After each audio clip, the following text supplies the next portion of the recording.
Es muy fácil ser humilde cuando uno permanece en la presencia de un Dios santo. Muéstrame un tipo orgulloso, te voy a mostrar un tipo inseguro y alguien que no ora realmente. Porque arrodillarse y decir, Señor Jesús, acá estoy en tu presencia, dame, Señor, las multitudes y permite ir a las naciones y que la chiripiorca me agarre, eso no es orar. Orar es dejarse examinar por Él. Lo que más debe aterrarte es que vivas una vida playita, superficial, que diga, a mí me va bien, yo grandes problemas no tengo. Entonces déjame que te diga, dudo que tengas un propósito. Porque Dios no va a procesar a alguien porque sí. Cuando Dios te procesa, te quiere enseñar a administrar sus graneros. Cuando pasas tiempos de escasez, Dios te observa si te sigues alegrando. Si la alegría del hogar no se va, porque resulta que la alegría y la felicidad estaban reguladas por tu presupuesto. Cuando haces que tus hijos estén felices y agradecidos por el poco pan que hay, entonces Dios te observa que has sido fiel por lo poco y dice, este puede administrar graneros. Este está capacitado para una red repleta de peces. Pero Dios te observa. Observa la fidelidad. En la congregación, en la iglesia, te ponen en un sitio a servir que a lo mejor nadie te ve, parece que nadie te da las gracias. Dios observa tu actitud, literalmente se cumples, eres fiel en lo poco, te pone sobre mucho. Pero nunca he visto a nadie que no pueda obedecer, que no pueda servir en lo poco, que se tome un elevador y de la noche a la mañana de repente esté sobre mucho. No va a pasar. No va a pasar, es matemático, es de manual, está escrito. Yo a veces pienso cómo algunas personas salen de algunos ministerios, de algunas iglesias, de algunas compañías, y como salen, yo sé cómo les va a ir. ¿Por qué? Porque lo viví. Y lo peor que me pasaría a mí como papá espiritual es ver que sufran lo mismo que yo sufrí. ¿Quién quiere que sus hijos pasen la misma pobreza que el padre? ¿Quién? Un padre desalmado. Y lo peor que me puede pasar es ver a gente con espíritu de mosquito. Yo sé que ahí no vuelve nadie. Y cuando vuelven chamuscados, quemados. Entonces me dan ganas de decirle, no, vive el propósito, agradece este tiempo. Porque el propósito significa que el Dios de los sueños es más importante que los sueños de Dios. Entonces Dios nos lleva a veces por un embudo, ¿cómo decirlo?, por un valle, para que nos encontremos con Él. Y a partir de que uno tiene relación con Dios, uno es más fácil para luchar con el orgullo, no se te vuelan los pájaros por nada, mantienes la humildad, la sencillez.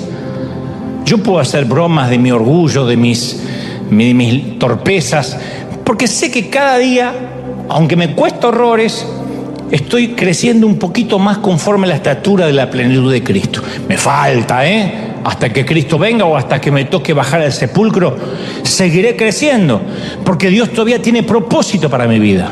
¿Crees que tienes propósito para Dios? ¿De verdad lo crees? ¿Quién cree que tiene propósito para Dios? ¿Quién cree? ¿De verdad crees que tienes propósito? ¿De verdad lo crees? Dios te va a moldear. Te va a moldear como el alfarero, te va a desarmar, te va a volver a armar, te va a quitar con el cincel, va a cincelar las partes ásperas de tu carácter. Y agradece cuando eso pase. Tiene que pasar. Hay cosas que yo le digo, Señor, ya no quiero volver a pasarla más. Y Dios me dice, sí, regresa otra vez. No has pasado bien la prueba. A veces me siento con el pecho inflado cuando reacciono en el espíritu y no en la carne. Porque la carne no es que se quedó en las aguas del bautisterio y murió para siempre. Eso que dicen, yo ya no tengo más carne. Yo acá no veo ningún espíritu caminando. Todos tienen carne. Algunos más carne que otros, pero carne al fin. De manera que uno tiene que luchar todo el tiempo. Y a veces, ante una misma situación que ya vivía antes, ahora reacciono en el espíritu. Y antes reaccionaba en la carne. Como dije una vez, cuando reaccionas en la carne, hay una satisfacción. Se lo dije. Le dije de todo. ¡Ay! La carne hace qué lindo, pero el Espíritu en minutos se te empieza a afligir. El Espíritu Santo se contrista. Porque te escuchas lo que dijiste y no lo puedes creer. Es que me sacó de las casillas, es que sacó lo peor de mí, mi peor versión. Pero el diablo celebra y el Espíritu se contrista. Porque no tenías que reaccionar así. Porque no tenías que responder así. Porque el poder no puede estar sobre el otro. ¿Qué importa que el otro te insulte? Si reaccionas, eso es lo que hay en tu vida. Entonces tu corazón es una cloaca que cuando alguien la aprieta sale todo lo peor y lo más feo. Y yo he pasado por esas etapas donde reaccioné mal. Hasta el día de hoy daría lo que sea por volver el tiempo atrás y callarme la boca. Pero después me vuelve a pasar la misma situación porque Dios dice, esta es una materia que tienes que rendir, si no, no puedes conducir un camión de 18 ruedas. Y entonces ahora tengo ganas otra vez de que la carne se satisfaga y respondo en el Espíritu, con autoridad, con sentido común, pero no dejo que la carne tome lugar. ¿Y sabés lo que pasa? La carne se frustra. Ay, me siento un estúpido, tenía que haberle dicho. ¿Por qué no le dije? Pero el Espíritu Santo se vivifica y dice, bien hecho, siervo fiel, estás pasando el proceso. Entonces yo he llegado a comprender que los sueños de Dios son mejores que cualquier sueño que nosotros podamos soñar para nosotros mismos. El destino que Dios tiene para nosotros es mucho más grande que cualquier cosa que imaginamos para nosotros. Yo imaginaba que lo más lindo que me podía pasar era ser cantante. Nunca me hubiese soñado que Dios me iba a prestar oídos de millones de gentes para yo transmitir su mensaje. Dios tenía hoy no cambiaría por nada del mundo lo que Él me ha dado por lo que yo quería hacer.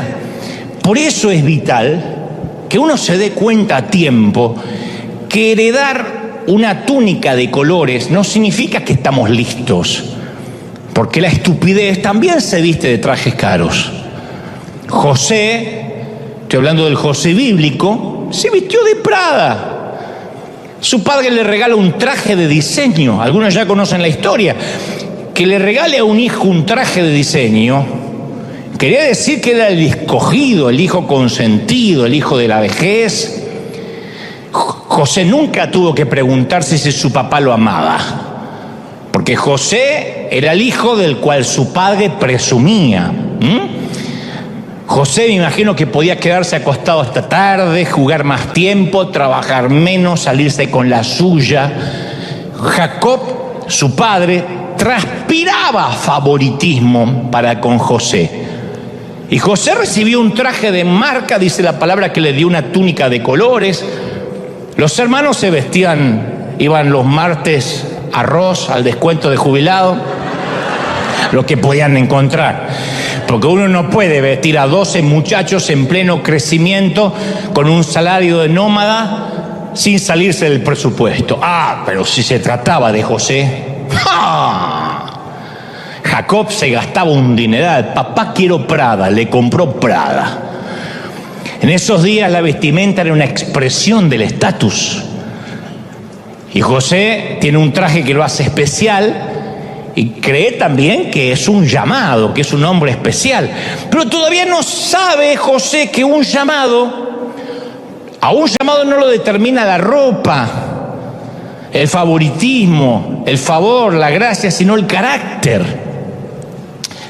Porque uno se emociona a veces fácil con los regalos de Dios y no tiene idea la fortaleza que se necesita para llevar a cabo ese regalo de Dios, para mantenerlo, sostenerlo. Sin el carácter de Dios no se llega lejos. Sin el carácter de Dios no podemos sostener ni disfrutar la bendición. Por eso hay gente que no puede prosperar financieramente, que Dios, lamento si hay alguien que se sienta correspondido, pero que Dios el resto de la vida lo va a tener con lo justo, porque su carácter no está capacitado ni moldeado para administrar una fortuna o más dinero. Hay gente que apenas tiene más dinero, ya está, desaparece de la iglesia, cambian sus prioridades. Y Dios sabe eso. Entonces sabe que no tiene el carácter para sostener una bendición. Pero a veces usar la túnica del favoritismo puede ser un problema. Cuando nos sentimos el niño consentido, vamos a necesitar que a veces la vida, que Dios nos dé un par de buenos golpes para entender que no toda la vida podemos andar luciendo un vestido de colores. Estoy hablando en términos metafóricos, por supuesto, desde luego, ¿no? Podemos crecer pensando que somos el manojo de cosecha más grande en medio de las pequeñas y sumisas, que somos el tapón del océano, la última Coca-Cola del desierto. Entonces cuando llega alguien más inteligente, más ungido, más atractivo, nos mueve el piso porque estamos inseguros. A veces queremos ser los únicos que se visten en Prada o de Prada.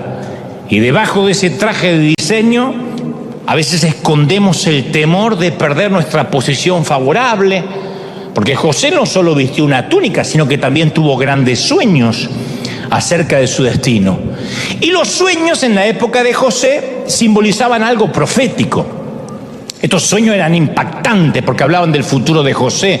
Y uno podría pensar, bueno, José recibe esos sueños y tiene sentido común, se calla la boca, no lo cuenta. Pero no, el muchacho no tiene sentido común. Reúne a sus hermanos que ya lo envidiaban, porque estos se vestían en Ross y este andaba con su traje de Prada. Estos no tienen la túnica especial de él, ya lo odian, y el tipo les cuenta el sueño. Che, escuchen mi sueño, muchachos. Soñé que en un campo estaban todos los manojos de cosecha de cada uno, y de repente se levanta mi manojo de cosecha, mi gavilla se levanta más que la de ustedes. Y ustedes se reúnen alrededor de mi manojo y se inclinan. Esto quiere decir que un día voy a gobernar sobre todos ustedes. Yo voy a ordenar y ustedes se van a someter. Y ustedes se me van a inclinar expresando obediencia a mi autoridad. ¿No es genial? ¿No se alegran por mí? ¿Por qué no jugamos un poco al manojo póstrate para practicar? A ver, practiquen, inclínense ante mí. ¿Qué? Peor que un argentino recién llegado del Mundial. No lo soportaba nadie. Y el autor deja muy claro la respuesta de sus hermanos. Y lo odiaron aún más por los sueños que él les contaba. Esto es un serio caso de envidia manojera. Por contar sueños, o gavillera, por contar sueños que no tiene que contar. Ahora, José va a lograr grandes cosas, va a ser famoso, va a hacer que su padre se enorgullezca, y empieza a hacer autopromoción de lo grande que será su vida. Y ahí empezamos a descubrir que la estupidez también se viste de Prada o de Gucci, menos de Hugo Boss, pero además se viste de todas las marcas. Los pasos son parte de nuestro proceso de maduración. Yo a veces he orado para que Dios diseñe otro proceso a mi manera, más rápido. Jamás ocurrió. Porque el Señor ordena mis pasos. Y cuando intenté acelerar el proceso de Dios, me frenó diciendo, no, Dante, te saltaste un par de pasos, regresa al casillero anterior. Y acepté el proceso, con dolor. Tal vez quieres hijos, pero no estás listo para ser padre. Y el poder procrearlos no necesariamente significa que estás capacitado para ser padre. Quizás quieras una pareja, pero no estás listo para el matrimonio. Capaz que le estás pidiendo más a Dios en tu vida, pero tienes que aprender a manejar lo que tienes ahora. Entonces muchos renuncian al duro trabajo del proceso o se desencantan con el proceso porque no ven resultados. Ese es el gran problema del endeudamiento de mucha gente que a lo mejor conduce un auto que no puede sostener. O vive en una casa que apenas puede pagar porque se saltearon el proceso. Hay momentos que a lo mejor hay que achicarse un poco, vivir un poco más amontonados, hasta que seamos más holgados y podamos acceder a una cuota mayor, a una responsabilidad más grande. Pero cuando la gente quiere saltarse el proceso, a lo mejor no es la época de tener el último celular de ultimísima generación. No es el momento, a lo mejor, y no estoy hablando de pecado, digo, no es el momento, porque Pablo habla de pecado y de carga, de peso y de pecado. Despojémonos de toda carga, de todo peso y de todo pecado. Entonces el pecado lo entendemos fácil, pero el peso es aquello que nos autoimponemos sin que nadie nos pida. Y vivimos estresados porque estamos sosteniendo un elefante blanco que nadie nos pidió que adoptáramos. ¿Podríamos vivir más livianos? Claro. ¿Podríamos esperar a estar mejor financieramente? Claro, pero de pronto nos llegaron tantas tarjetas de crédito con tantas ofertas que pensamos, esto en mi país no lo podía hacer nunca, lo voy a hacer acá. Y de pronto estamos atados a 50, 60, 70 años de deuda. Porque la estupidez también se viste de Prada. Y no nos damos cuenta que hay que esperar un crecimiento. ¿Cuánta gente no sabe que el roble que imaginaron está en algún lugar de la semilla que ahora recibieron? Pero todavía no es roble. Y cuando la vida no va por el camino que habíamos planificado, ¿cuál es la opción más fácil? Renunciar. Mandarnos a mudar. Bueno, este empleo, esta familia, no es lo que soñé. Yo había soñado a esta altura de mi vida grandes cosas, jugar en una liga más grande, así que ¿para qué ser fiel en donde Dios me puso? Mejor me salgo y me tomo el elevador. ¿Sabe cuánta gente se toma el elevador? Y dice, no, yo voy a hacer el camino más fácil. Porque siempre el atajo parece más atractivo. Pero cuando uno renuncia al proceso, produce gente que vive en un patrón de renuncia constante, gente que hace una cosa, fracasa, hace otra cosa, fracasa. Busquen a aquellos que intentan tomar un elevador, en 2 o 3 meses no saben más nada de ellos. Dicen que Dios le cambió el llamado, que ahora Dios le cambió la asignación, que es la manera de decir fracasé porque me apuré. El crecimiento ocurre cuando decidimos ser fieles a una situación que no nos gusta, que todavía no comprendemos, pero aquí se demuestra mi fidelidad. El proceso siempre precede, es antes del logro, siempre. Dios no comparte su gloria con nadie. Cuando empezamos a tomar la gloria destinada a Dios y la empezamos a disfrutar, la unción del Espíritu Santo nos deja. Es inmediato, como apagar el interruptor de una luz. Entonces, ¿qué tiene que hacer uno en la vida? Tomar control de la lengua. Decir, no tengo que hablar, que hable mi vida, no que hable yo. Porque si tenemos problemas con el alardeo, con la presunción, tampoco es un problema solo de la boca, de la lengua. Porque a veces parece que está centrado en la boca, decimos fulanita, menganito es bocón. Pero el problema comienza en el corazón. Jesús dijo eso precisamente en Mateo 12:34, porque de la abundancia del corazón, ¿qué habla? La boca, la jeta. Dice la versión Dante, habla hoy, de la abundancia del corazón habla la jeta. Eso es así. Mateo 15:18 agrega el Señor, pero lo que sale de la boca proviene del corazón, y esto contamina al hombre, no lo que entra. Lo que sale es lo que contamina. La Biblia deja claro que si tenemos problemas con lo que sale de nuestra boca, hay que echarle un vistazo al corazón. Porque lo que haya en nuestro corazón, tarde o temprano termina saliendo por la boca. El orgullo siempre tiene que dar su opinión. Nadie se la pide, pero el orgullo tiene que dar su opinión.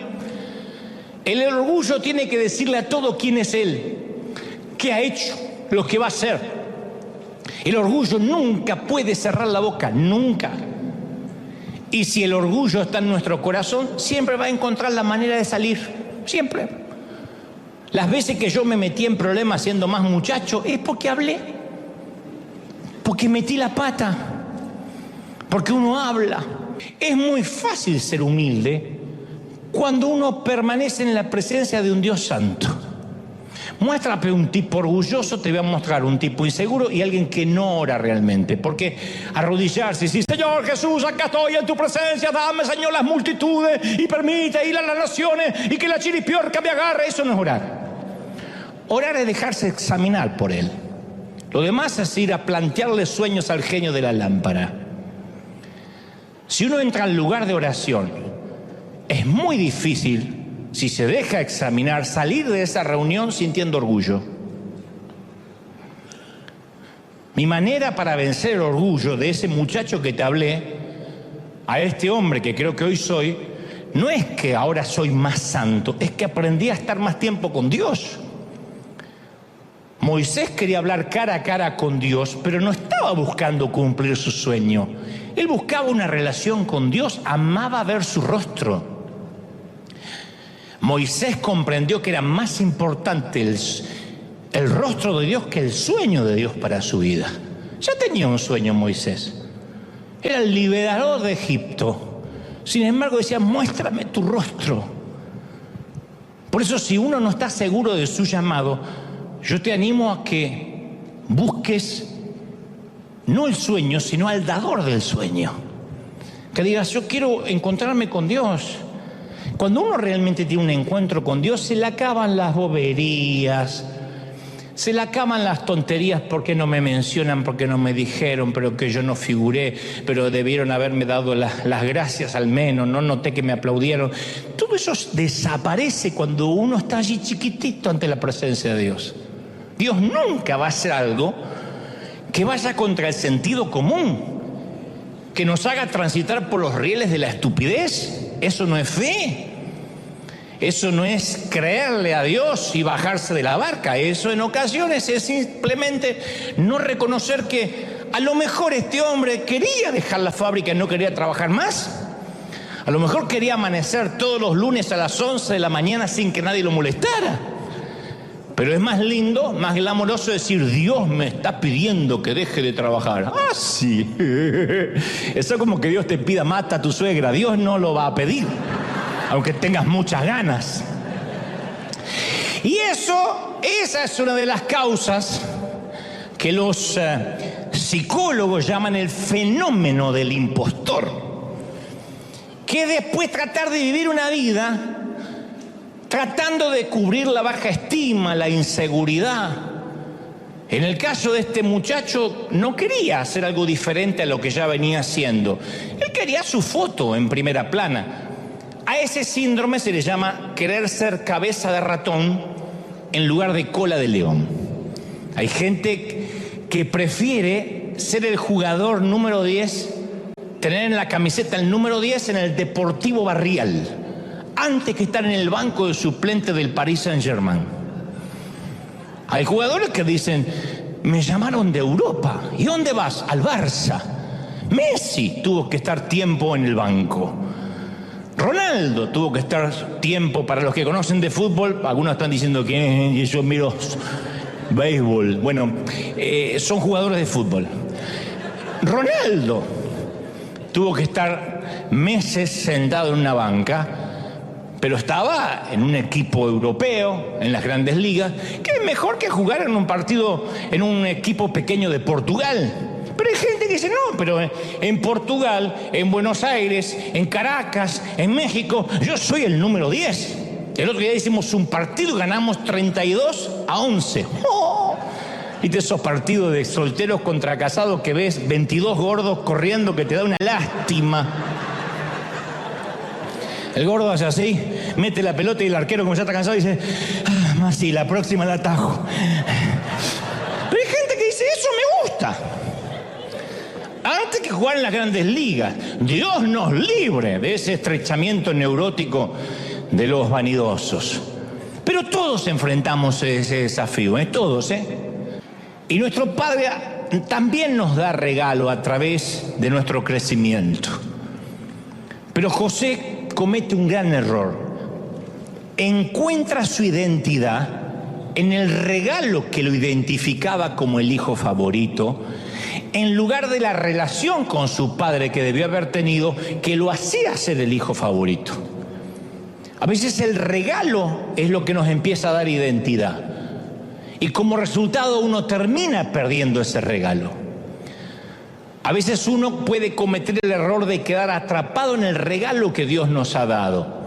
Entonces, si estoy sirviendo a Dios, me siento que Dios me ama. Por alguna razón me toca estar sentado y recibiendo, siento que ya la gracia y el favor se me fue. No, a menos que tome identidad de lo que hago y no de lo que soy.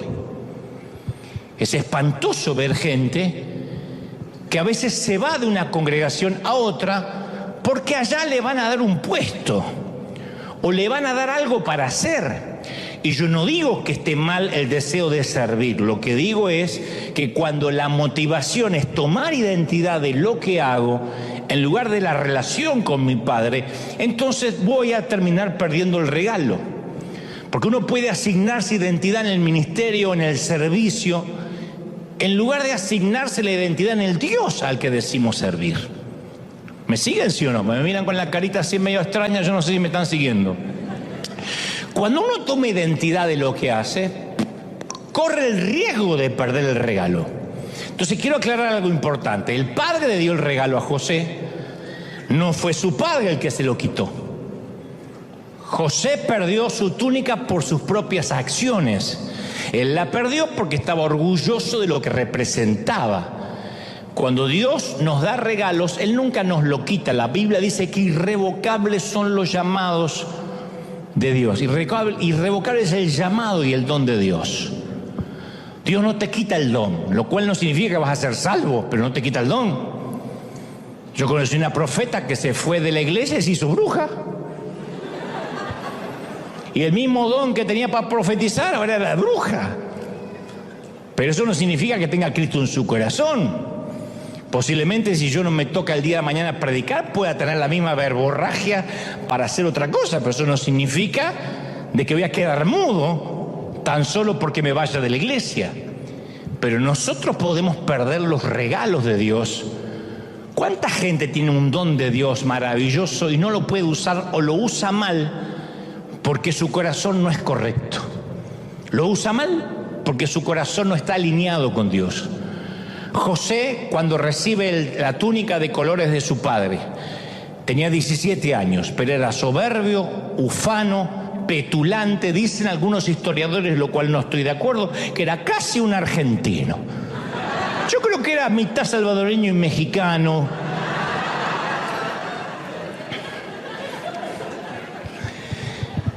La Biblia dice que, ¿cómo sé esto? Porque la Biblia dice que José apacentaba el rebaño con sus hermanos y traía un mal reporte de los hermanos.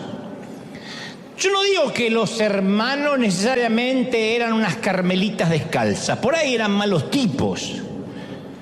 Pero esto de que él traía un reporte malo de sus hermanos revela que José pensó de sí mismo como alguien calificado para hacer este tipo de juicio acerca del resto.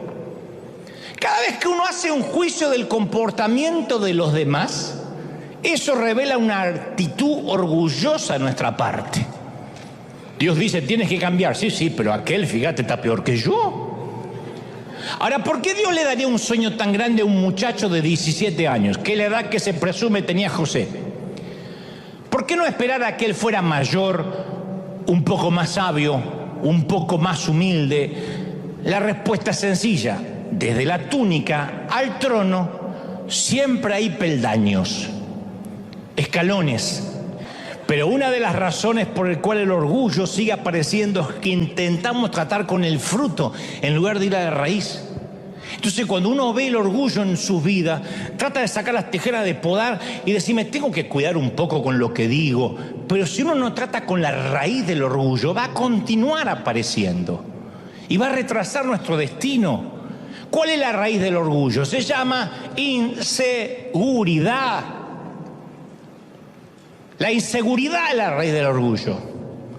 Si conoces a una persona orgullosa, conoces a una persona extremadamente insegura, que trata de enmascarar su inseguridad con grandes palabras pomposas, que en realidad es inseguridad. Siempre es inseguridad. No es solo esto freudiano. es bíblico. El que te dice Dios me va a usar de una forma explosiva, estoy tan ungido que me autoimpongo las manos y me caigo solo, es porque es inseguro. Está tan ungido que nadie le puede orar, se ora solo y le agarra la tembladera. ¡Oh!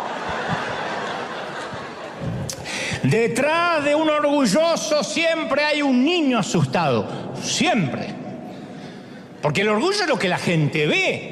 Lo que sale por las bocas, lo que no vemos es la inseguridad en nuestros corazones. La inseguridad es la causa del problema. Por eso nunca vamos a poder tratar con el orgullo a menos que tratemos con nuestra inseguridad. Porque nuestra propia inseguridad es el combustible que pone a andar el comportamiento petulante. La inseguridad nos hace sentir que tenemos que hacerle saber a todos quiénes somos, lo que hemos logrado. Pero hay un defecto en esa lógica. Porque nuestros logros no es lo que nos hace valiosos. Nuestros sueños no nos definen. Nuestra identidad es que somos hijos del Rey, de reyes. Eso es quienes somos. Eso somos. ¿Sí o no? Ahí uno cimenta la identidad. Y cuando lo estamos cimentados en la identidad de Cristo, ya el orgullo no tiene poder. No sé si notaste que el presidente, por ejemplo, de los Estados Unidos, no tiene que decirle a la gente que él es el presidente en ningún discurso. Puedes imaginarte al presidente entrando al salón diciendo: oigan, yo soy el presidente, el comandante en jefe en las Fuerzas Armadas, el líder del mundo libre. Él sabe que él es el presidente. No necesita decírselo a nadie. Jesús tampoco tuvo que decirle a nadie quién era él. Porque sabía exactamente quién era, por eso podía lavar pies. Decía: yo sé de dónde vengo y sé a dónde voy. Cuando Satanás tentó a Jesús, lo primero que intentó es crear inseguridad acerca de su identidad, si eres el Hijo de Dios. Y trata de tentar a Jesús para que demostrara algo. Y Jesús pudo haber dicho: sí, cómo no, no te lo voy a permitir, yo soy el Hijo de Dios. Dame un minuto, te hago un par de milagritos y vas a ver quién soy. En lugar de esto, Jesús dio un hermoso ejemplo de seguridad. Él se aferró a las palabras de su Padre, dijo: escrito está. Y todo lo que Dios espera hoy de nosotros es que nos apoyemos en Él, que nos apoyemos en esa verdad. Jesús lo declaró en Juan 15:5, dijo: separados de mí, nada podréis hacer, nada. Yo siempre digo que soy un hombre sin oficio ni profesión, aunque hago televisión y puedo escribir alguno que otro libro y dar conferencias, sé que sin la unción de Dios, de verdad, no es falsa modestia, soy un torpe muchacho. Bueno, ya no tan muchacho, pero torpe. Me sigo viendo joven todavía. Pero yo encontré un método muy fácil para mantener frescas estas verdades de la identidad de Dios: pasar tiempo con Dios. Parece algo infantil, pasar tiempo con Dios. Un conocido mío, cuyo padre es un reconocido ministro, decidió que tenía que tomar la posta de la sucesión ministerial, que tenía que ocupar los zapatos del padre, que tenía que ser el nuevo pastor porque su papá ya estaba anciano. Nadie lo presionó. Dudo que Dios lo haya llamado, pero como su padre le dejó el legado, le abrió las puertas que a otro le hubiese negado, no lo acuso de nepotismo. Digo que se le hizo más fácil que a otro. Él tomó eso como una confirmación de su llamado. Pasó más de una década tratando de ocupar el lugar de su padre, pero amargado porque se dio cuenta tarde de que heredar el apellido no significa heredar necesariamente el llamado. Si tu padre es arquitecto, no tienes que seguir la arquitectura necesariamente. Si tu padre es pastor, no significa que los hijos son pastores necesariamente y que nunca van a trabajar de otra cosa. Es fácil decir: mis hijos ocupan el púlpito porque me vieron de pequeño. Sí, pero a lo mejor no tienen llamado. El hijo quiere ser cualquier otra cosa. Se me viene a la mente una mujer muy insegura que cree que si tiene éxito como cantante y como profeta va a tener la atención y el cariño de la gente. Y se aferra a ese sueño, aunque hay una evidencia abrumadora que no nació para cantar. Es como la novia de Shrek, canta y explotan los pájaros. No.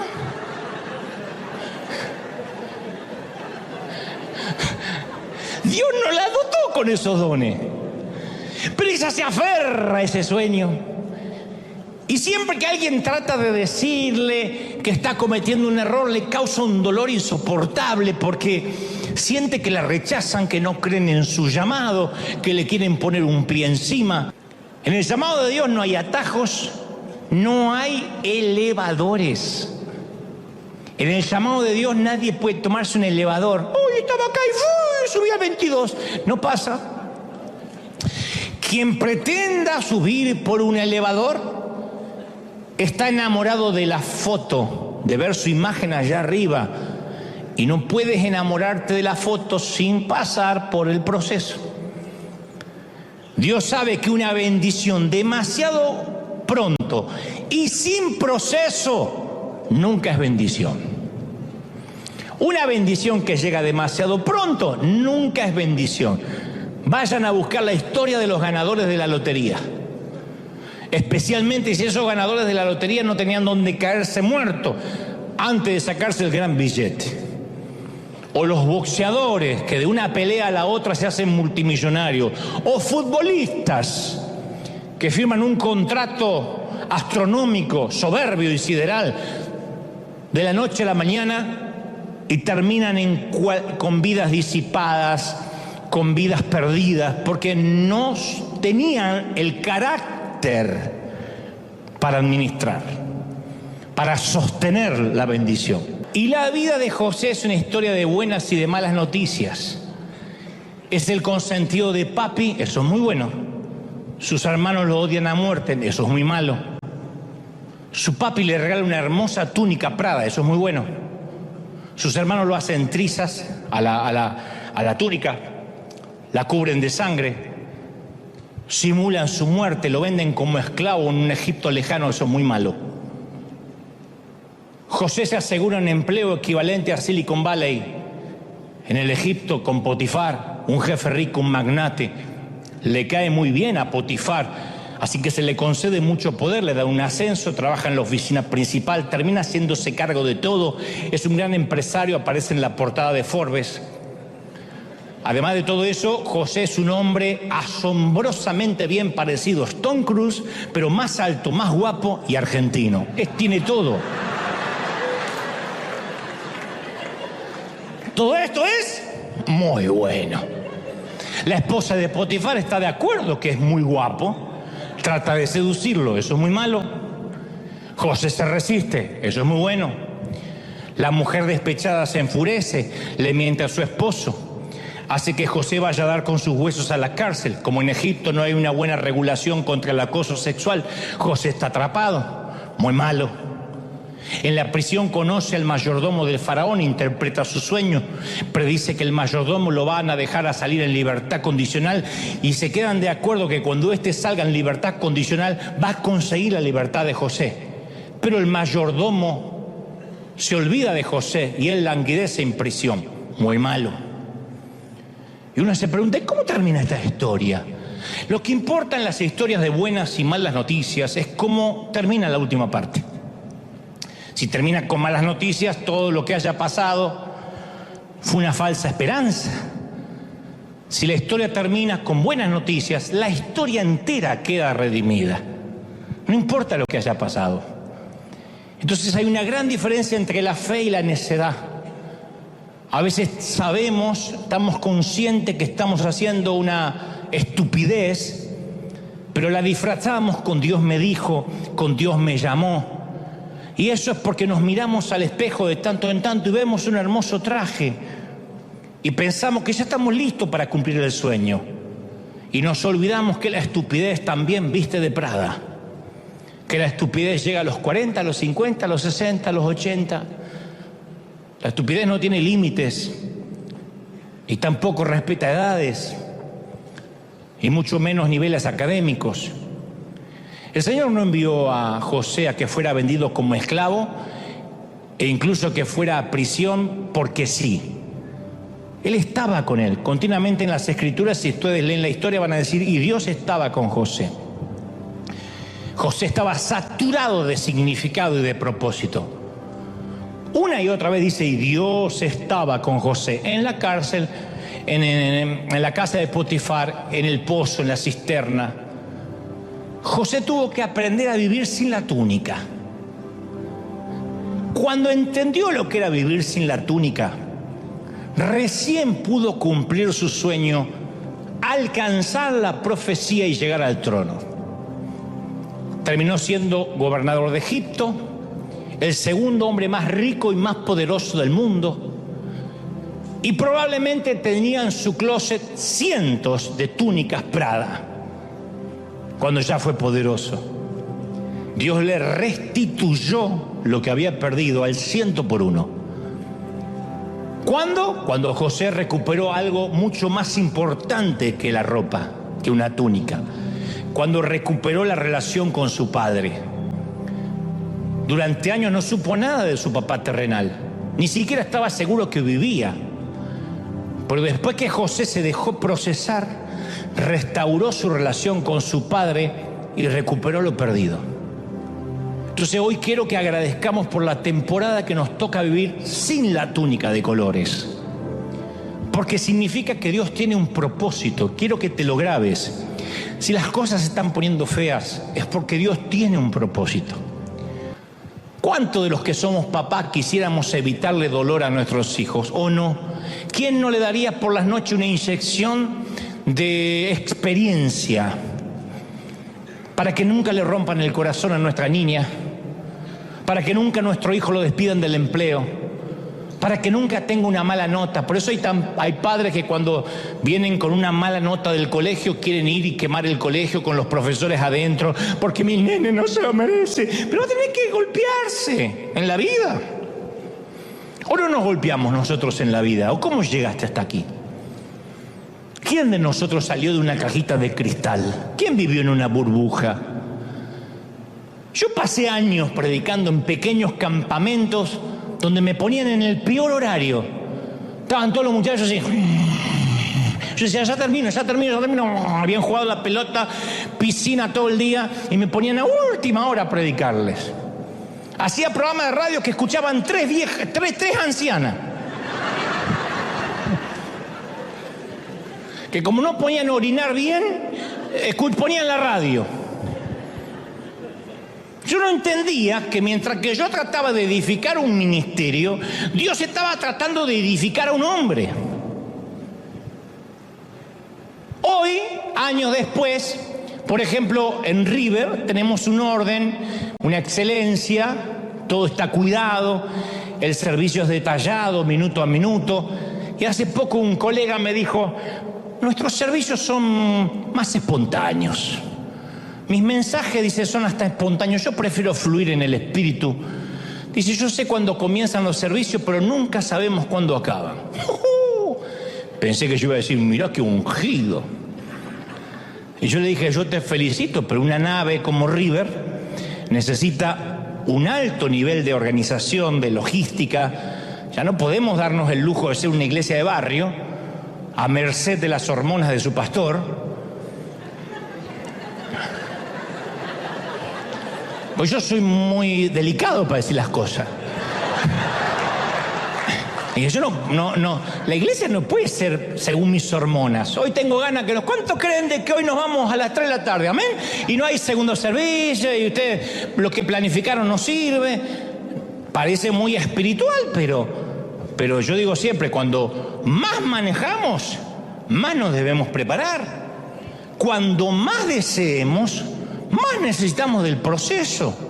Entonces, si yo conduzco un auto compacto, puedo hacer una maniobra rápido de último momento, pero si quiero conducir un camión de 18 ruedas, yo tengo que prepararme para el giro. Entonces, Dios no va a darnos cosas grandes hasta que no aprendamos a manejar las cosas pequeñas. Y este colega mío, mientras que siga teniendo servicios hormonales, dudo que alguna vez tenga una mega iglesia. Porque Dios no le va a decir, bueno, pero cuando tengas miles seguramente vas a respetar los horarios. Ahora eres un despadroso, pero cuando tengas miles, seguramente el servicio va a terminar a una hora prudente y te vas a preparar en lugar, no sé por qué estoy diciendo esto. Pero volvamos a nuestro José, dejemos a mi amigo en paz. Las Escrituras dicen que sus hermanos lo odiaban por causa de sus sueños, Génesis 37:8, y por causa de sus palabras. O sea, no eran los sueños de José lo que ofendía a sus hermanos, por si alguien está pensando, ¿y qué culpa tengo de que Dios me dé una visión? No, es la forma que hablaba de sí mismo lo que exasperaba a los muchachos. Pero los que tienen 17 no son los únicos que presumen, ¿eh? Desafortunadamente presume gente de 30, de 50, de 60. Parece que todos somos susceptibles a presumir en algún momento. Hace muchos años, San Gin, un querido predicador que coincidí con él en Argentina, me dijo: hijo, tengo una palabra, la tengo anotada, la encontré en la parte lateral de una vieja Biblia que tengo en casa. Dice: nunca te preocupes por promocionar tu fuego. Si de verdad lo tienes, la gente correrá de todas partes del mundo para verte arder. Nunca tendrás que hablar del fuego, el fuego hablará por ti. Y eso para todos los órdenes de la vida. El mundo vendrá a verte arder. Vamos a orar, vamos a levantar nuestras manos al cielo y vamos a orar. Vamos a orar por los que están recibiendo al Señor por primera vez. Si nunca escuchaste un mensaje así, di conmigo: Señor Jesús, entra en mi corazón, perdona mis pecados, anota mi nombre en el libro de la vida. Gracias, Señor, gracias por perdonarme. Y ahora todos levanten sus manos al cielo. Yo quiero orar por ti, aquí en casa, los que están viendo desde otras partes del mundo, del planeta, de todo el globo. Dios te bendiga, Dios te guarde, Dios te llene. Padre, he transmitido lo que creo me has dicho que diga tu pueblo. Pero ahora, Señor Jesús, me uno a estas voces, me uno a niños, jóvenes, ancianos y adultos para bendecir el proceso. Vamos, levanta las manos y bendice el proceso. Dile: Señor, gracias por este tiempo sin túnica. Gracias por este tiempo de dolor, de escasez, de enfermedad, de panteones, de hospitales, de cuidados intensivos. Porque sé, hoy me voy con la confirmación de que hay un propósito, de que hay un llamado de Dios. Y ese llamado, dice el Señor, es irrevocable. ¿Sabes? Yo he sentido mientras predicaba recién que el Señor me dice que te diga: yo no te dejo hasta que no termine mi obra en ti. Yo no estoy dado por vencido contigo. Y lo digo porque yo siento que hay gente que ha dicho: Dios se cansó de mí, lo harté, crucé todas las líneas de misericordia. Pero el Señor me dice: yo no me doy por vencido contigo. Yo sigo procesándote porque te he puesto con propósito. Y como a José, yo te voy a poner en sitios donde yo he soñado para ti, donde he determinado que te llevaré, donde mi gloria abrirá caminos, donde los cielos se abrirán delante tuyo, donde toques, pises, camines. Ahí estará mi bendición. Pero he aquí viene el tiempo del proceso, y el proceso está en ti, porque yo trabajo con tu carácter, trabajo con tu temperamento, dice el Espíritu. Padre, gracias por esta tarde, por esta mañana, tarde o noche, en cualquier parte del mundo. Levantamos las manos al cielo y adoramos. Adora conmigo, iglesia amada. Dios ha hablado hoy con su pueblo. Dios ha hablado no solo con River, sino con los que pertenecen a este río de todas y cualquier parte del mundo.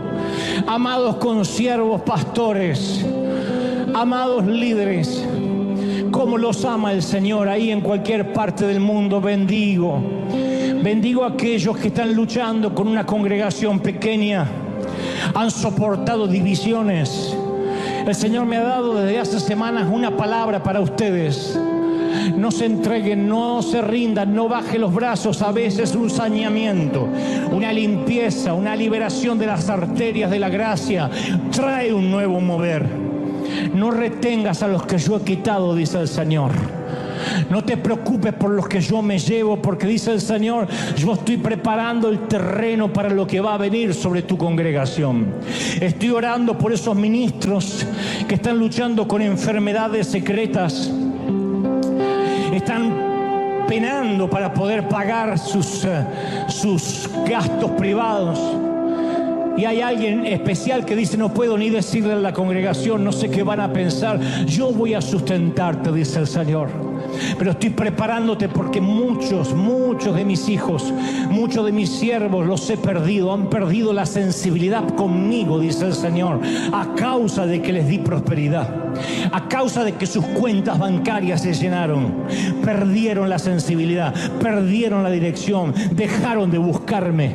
Pero yo estoy contigo, empeñado en darte propósito, y tendrás lo que tendrás para administrar, porque yo no te dejo, dice el Señor, y te quiero en mi presencia todos los días. Vamos, levanta las manos, adora, adora, adora. Padre, he hablado lo que me has dicho a este tu pueblo, a este tu ejército, a estos obreros de primera línea. Gracias, gracias por esta mañana. Mayo, mes de bendición. Vamos, levanta las manos y declara que mayo se abren los cielos para ti, se abren los cielos para tu familia. Te bendice el Señor, te bendice en todas las cosas. Mayo de gloria, mayo de bendición, mayo de cielos abiertos. Padre, lo creo, lo declaro, lo confieso. Te damos gracias. Seamos bendecidos en el cuerpo, en el alma y en el espíritu. Amén y amén. Gloria al Señor. ¡Aleluya! Que Dios te bendiga, José. Hasta el domingo que viene. Bendecido, bendecido. Chau, chau, chau, chau, chau.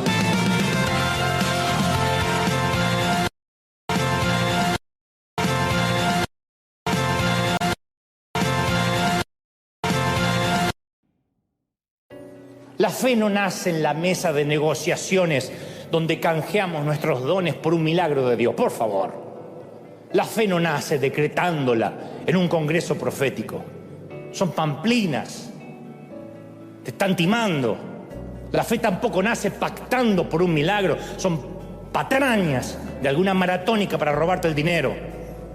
La fe no es un premio que se otorga porque confesaste la fe. No es un título legado de los que se autodenominan apóstoles. La fe es una zambullida desesperada desde el bote de los esfuerzos, creyendo que Dios nos va a sacar del agua. Alguien tiene que creerlo, ¿sí o no? ¡Lleva! Y en la carta a los Efesios, Pablo escribe sobre esta clase de fe. Porque por gracia sois salvos mediante la fe. Y no es por ustedes, es donde Dios, no es por obras para que nadie pueda jactarse. Así que esto se trata de oír la voz y dar el paso. Como Pedro estamos conscientes de dos hechos, que nosotros nos hundimos y él se mantiene a flote. Es lo único que vamos a saber, es la única información que necesitas. Tú dices, pero el cáncer sigue, pero el Señor se mantiene a flote.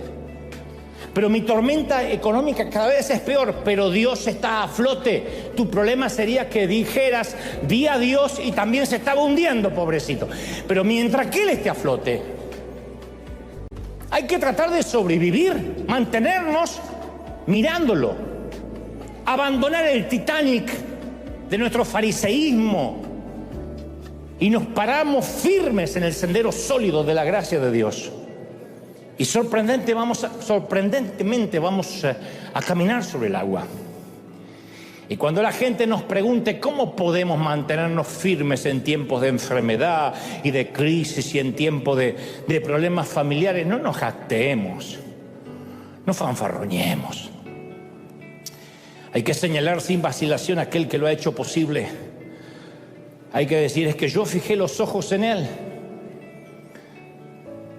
cantar, fija tus ojos en Cristo, tan lleno de gracia y amor, y lo terrenal sin valor será a la luz del glorioso Señor. Fija los ojos en Él todo el tiempo.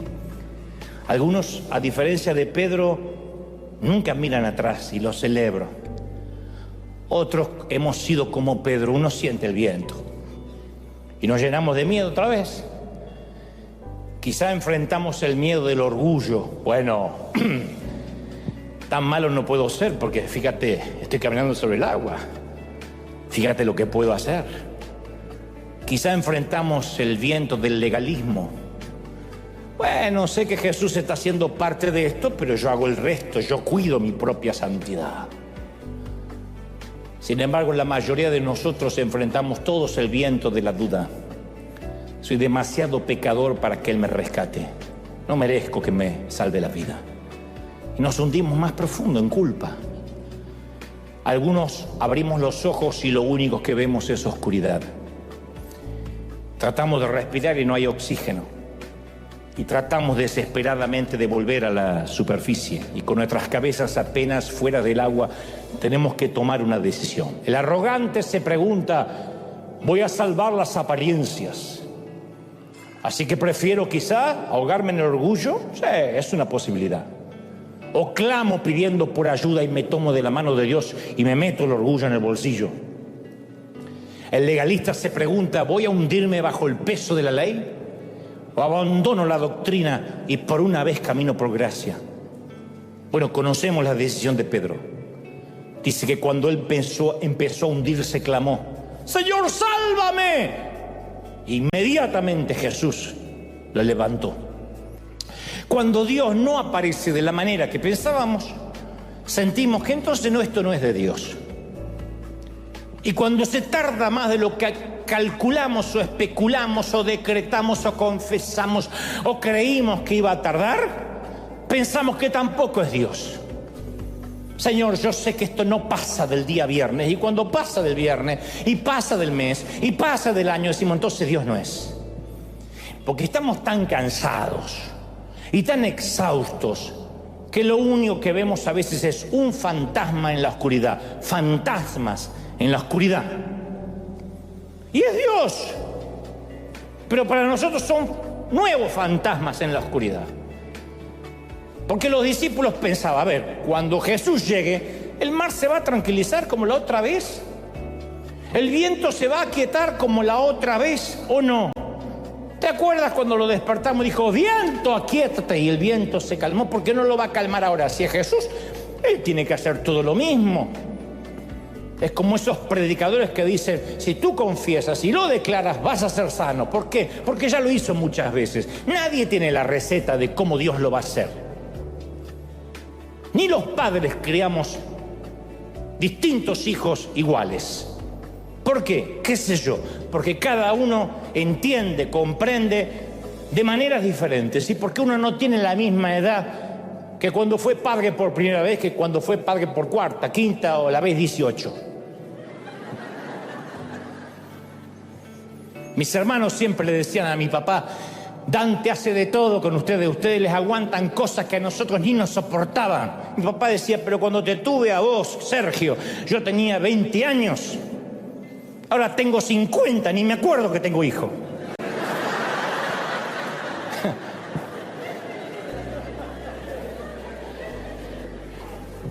Y el primero uno lo quiere quedar perfecto y le quiere dar todo y leerle cuentos y que vaya, y después del quinto se vaya.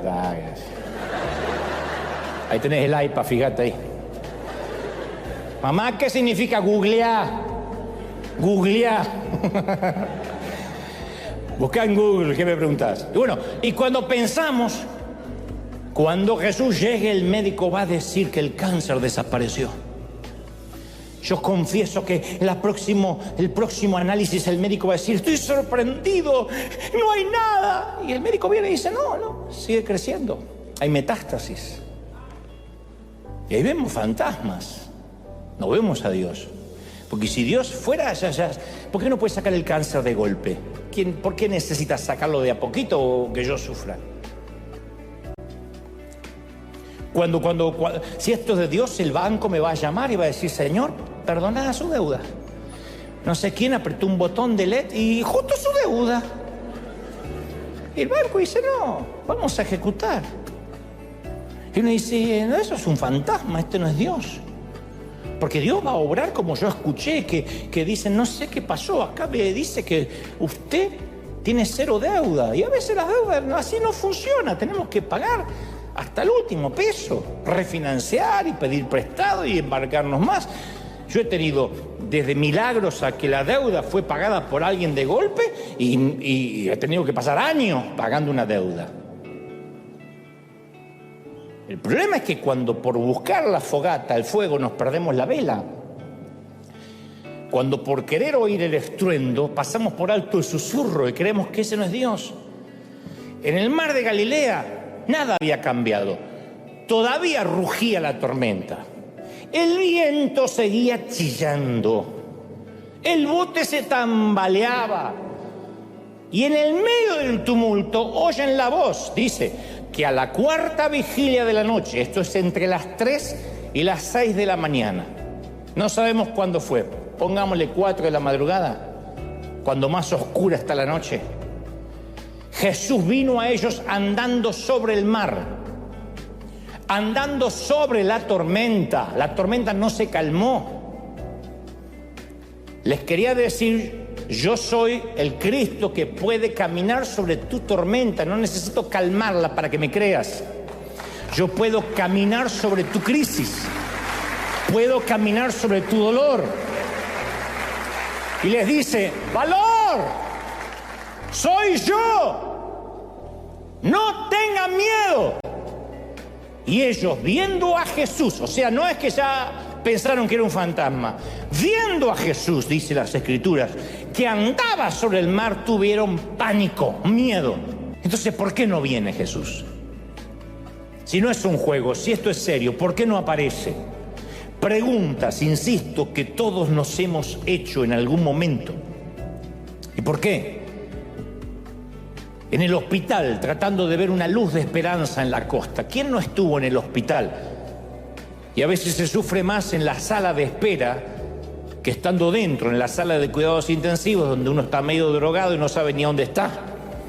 Pero los que esperan afuera, los que esperamos afuera, ¿cuántas veces hemos visto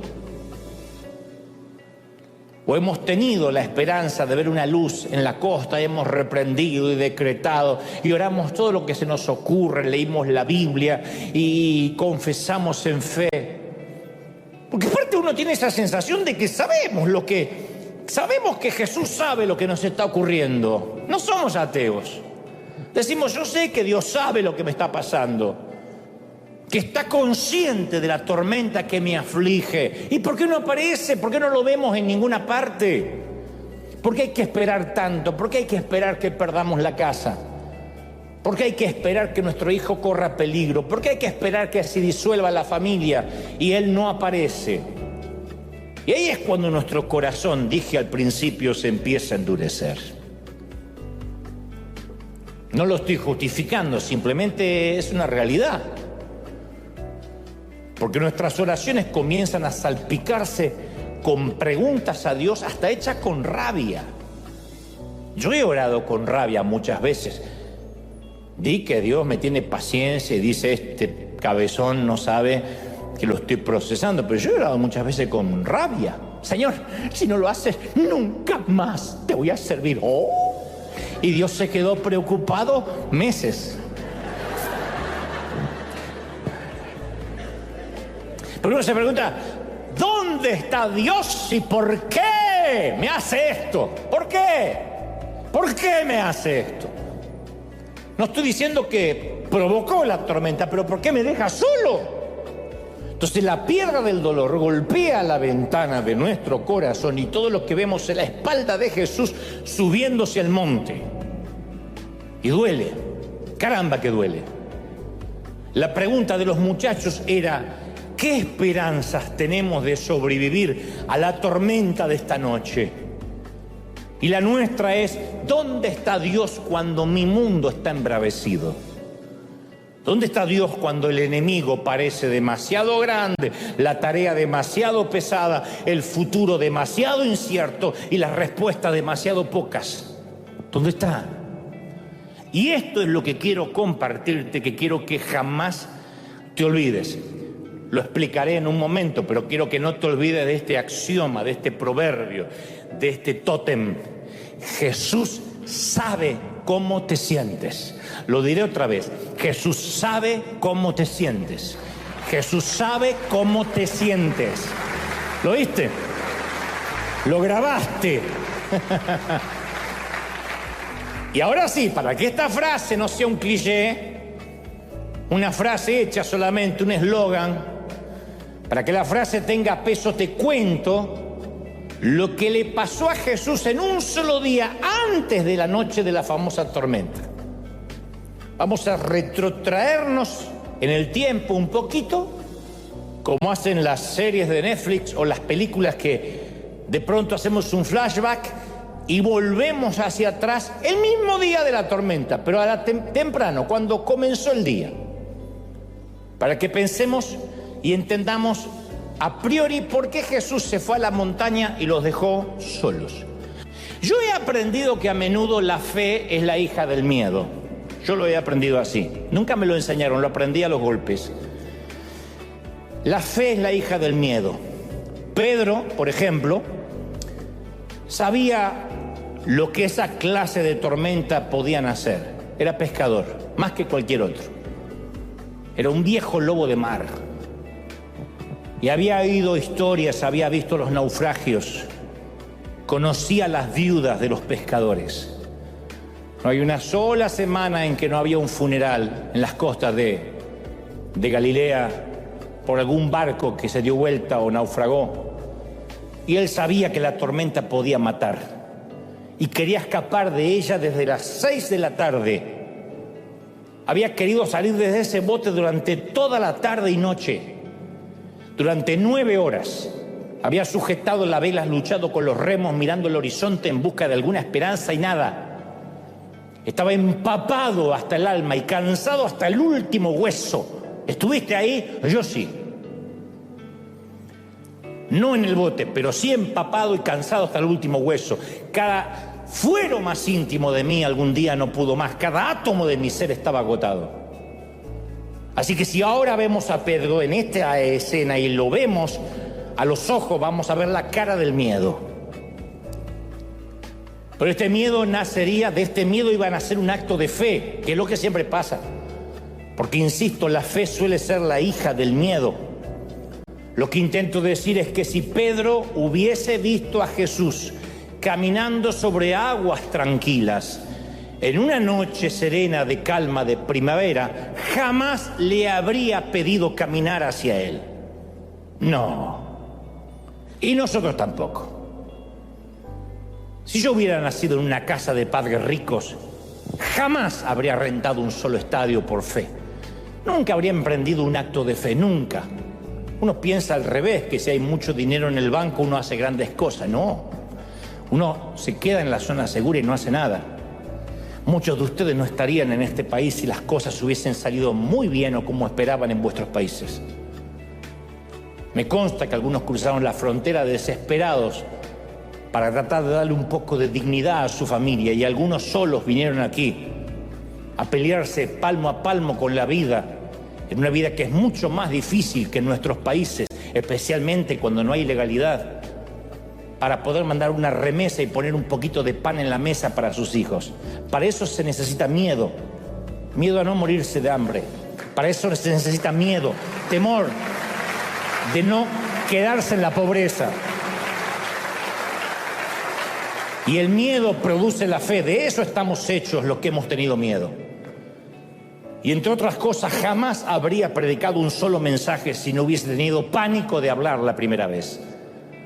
Jesús sabe cómo te sientes. Jesús sabe cómo te sientes. Cuando estás harto, cuando dices ya ni quiero servir a Dios, pero no por Dios, sino porque la gente me tiene harto. Jesús sabe lo que es te arte la gente.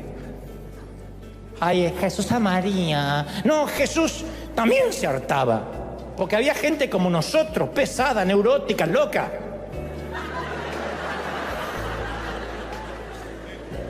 Me pasa a mí, y no soy Jesús. Ay, pastor, date. Ay, qué argentino. Y ya me condenan. Pero por ahí tengo ganas de ir al baño. Es que yo vine de lejos, te dice así. Es que yo vengo de Texas. Y bueno, y te felicito, mija. Ahora bien, todos sabemos que Jesús sabe lo que significa soportar grandes tragedias. Podemos hablar de que Él soportó la cruz, el huerto de Getsemaní. Mucha gente entiende eso. Pero por alguna razón nos cuesta creer que Jesús también sabe lo que es lidiar con el estrés, con el surmenage, con los días difíciles. Él también sabe. Quizás esa sea la razón por lo que este día, el día completo y la tormenta, está registrado en los 4 evangelios, en todos. Ninguna otra cosa aparte de la crucifixión lo cuentan los escritores de los evangelios. Ni el bautismo de Jesús aparece en todos los evangelios, ni su tentación, ni siquiera su nacimiento en detalle. Pero los 4 escriben sobre este día. Es como si Mateo, Marcos, Lucas y Juan supieran que algún día nos vamos a preguntar si Él nos entiende. Y ellos proclaman en grandes letras: Jesús sabe cómo te sientes. Jesús sabe lo que es el estrés diario. No es que Jesús está en el nivel guerras, en el nivel conflictos de Medio Oriente, y lidiar con hijos y con nietos y con un esposo que no se baña no es algo que Él haya dejado de contemplar. Yo recuerdo que cuando yo era chiquito, muy chiquitito, yo veía a mi papá como un gigante. Mi papá nunca fue un tipo alto, pero como yo era chiquito, para mí era un gigante que podía alcanzar sin esfuerzo todos los frascos de mermelada y de dulce y todas las galletas que estaban en lo alto de la alacena. Él no tenía que buscar un banquito ni poner su vida en riesgo como hacía yo para alcanzar las galletas. Y yo solía pensar, qué fácil debe ser la vida allá arriba. Él no sabe lo que es vivir acá abajo. Esa es una frase que jamás podríamos decirle nunca a Dios, nunca. El escritor de los Hebreos 4:15 dice: porque no tenemos un sumo sacerdote que no puede compadecerse de nuestras debilidades, sino que Él fue probado y tentado en todo, según nuestra semejanza, pero sin pecado. Él pasó por todo. O sea, nos quitó el derecho a decir: jaja, qué fácil debe ser Dios la vida allá arriba, ¿verdad? Porque tú no sabes lo que es vivir acá abajo. Sí, Él sabe lo que es vivir acá abajo. Él sabe lo que se siente estar acá abajo. Lo sabe, no se ha olvidado. Intercede por nosotros. Entonces, Él vivió las tensiones de todas las formas, sin excepciones. Por eso simpatiza y empatiza con todo lo que sentimos. Porque un político se pone un casco e inaugura una fábrica. Un cristiano lleva una bolsa de comida al indigente. Un general del ejército una noche se sienta a comer con los soldados rasos como si fuese un recluta más. Porque los 3 están intentando comunicar: me identifico con ustedes, puedo entenderte, puedo ser como tú. Ergo, hay un problema. Los empleados de la fábrica saben que el político se va a quitar el casco apenas se vayan los fotógrafos y la prensa. El indigente sabe que el cristiano va a dejar la bolsa de comida, va a decir Dios te bendiga, y se va a ir a su casa, donde lo espera un hogar con una cena caliente. Y los soldados están conscientes que por cada comida que el general se sirve en el comedor de los soldados, tienen manjares en el cuartel de los oficiales. La participación del político, del cristiano y el general son parciales. Es parcial esa participación. La participación de Jesús en nuestra vida es completa. El escritor de la carta a los Hebreos afirma con claridad que Jesús compartió completamente nuestra experiencia. Yo sé que cuando predico de ver a Jesús con ojos nuevos, hay muchos evangélicos que me detestan visceralmente, lo sé, me lo hacen saber, me mandan sus felicitaciones. Me llegaron.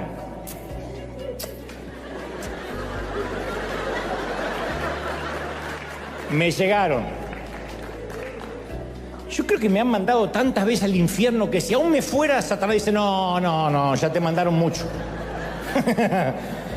Porque es más atractivo limpiar las manchitas del altar. Nos sentimos más seguros con un Jesús que se parezca más a un héroe de DC Comics. Jesús, cuando caminaba por esta tierra, termina de predicar, despide a la multitud para subirse a un monte a descansar, tener un momento de meditación, no sin antes enviar a sus muchachos, a sus discípulos, a navegar. Vayan a navegar, yo después los alcanzo. Mateo, el evangelista, es muy específico en el orden de los acontecimientos. Hace un orden arbitrario, intencional, porque tiene mucho que ver con lo que se va a desarrollar. Dice que Jesús envía a los discípulos al bote, acto seguido despide a la multitud, había un gentío, y él, en tercera instancia, se sube al monte a orar. Y ya tarde, cuando esto ocurre, presumiblemente y probablemente serían las 6 p.m., las 6 de la tarde, cuando empezó a rugir un viento furioso.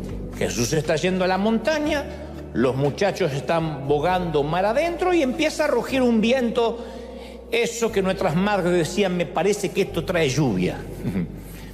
Notemos que Jesús mandó a los discípulos que enfrentaran la tormenta solos, que no es un tema menor, y esto es lo que tenemos que tener en cuenta. Jesús envió a sus discípulos a enfrentar la tormenta solos. Jesús no ignoraba la tormenta. Mientras subía a la montaña, él también sentía el viento, veía las nubes que se avecinaban, de manera que sospechaba, sabía con certeza que iba a haber una tormenta. Y los discípulos tendrían, insisto, que enfrentar la tormenta solos. El Señor sabía que la tormenta más grande de aquella noche no tendría lugar ni en el cielo ni en el mar, sino en el corazón de sus discípulos. Tenían que pasar por esa tormenta. El miedo mayor de sus muchachos no iban a ser las olas provocadas por la tormenta, sino ver las espaldas de su líder mientras los dejaba que enfrentara la noche solos, que enfrentaran la tormenta solos, repleto de dudas, como algunos de nosotros estamos ahora o hemos estado en alguna ocasión. Cuando vemos que el Señor parece que se aleja y nosotros nos quedamos solos con la tragedia. Y decimos, ¿pero qué hice de malo para merecer esto?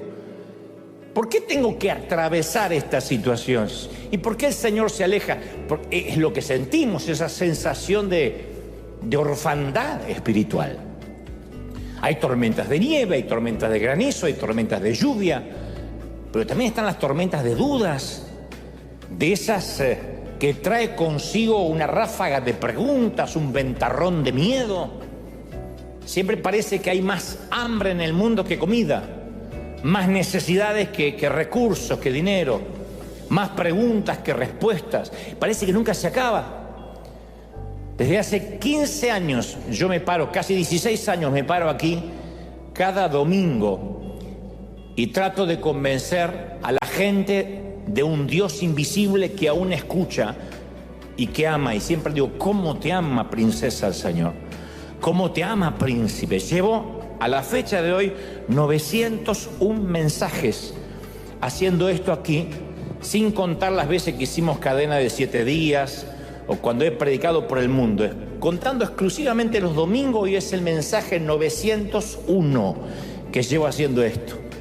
Y aún así se me suman miles de predicadores que están en este momento tratando de infundir fe a mucha gente que está llena de dudas. Y lo hago sabiendo de que hay gente que dice, yo intento creer lo que me dices de parte de Dios, pero las tragedias siguen.